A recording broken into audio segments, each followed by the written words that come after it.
kujtohet një moment i cili një fjali e kryetarit Ahmeti e cila na qetësoi gjithëve. Ai tha kështu: çdo gjë e mirë lind nga dhimbje. Vitin e kaluar vija në Maqedoni për të fikur zjarre dhe për të menaxhuar kriza, kurse tash vi të promovoj shembullin më pozitiv të rajonit dhe ndihem sikur kam ardhur me një shtet tjetër. Shqiptarët kanë qenë konstruktiv në gjatë gjithë kësaj periudhe, duke qenë të kujdesshëm dhe të ndjeshëm ndaj sensitivitetit që kanë bashkëqytetarët tonë ndaj kësaj çështje, mirë po kanë qenë kyç.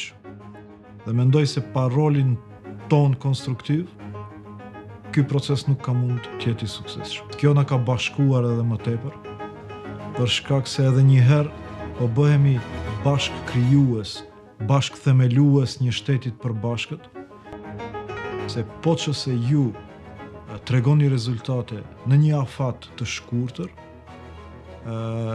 atëherë Brukseli do të mban premtimin për fillim bisedimesh. Për shkak se më mundsoi mua mekanizëm për presion të përditshëm ndaj institucioneve. Unë thjesht ministrat kishin frikë të vinë në mbledhjet e qeverisë, për shkak se qeveria fillonte me raportimin tim se kush nga ministrat kanë kryer detyrimet e veta ose kush nuk ka kryer, dhe pastaj të hapet ky debat në qeveri.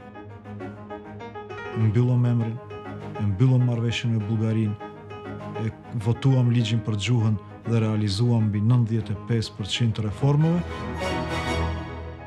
Tash kur e pyetin, ai thot punon në telefon. Por do kisha dashur që të ardhmen ai të thot që babai im ishte pjesë e anijes e cila e dërgoi në Presp për të nënshkruar marrëveshjen që e futi shtetin në NATO, cila siguroi paqen e 100 viteve të ardhshme, dhe në BE, e cila siguroi perspektivën afatgjate gjeneratave që vijnë.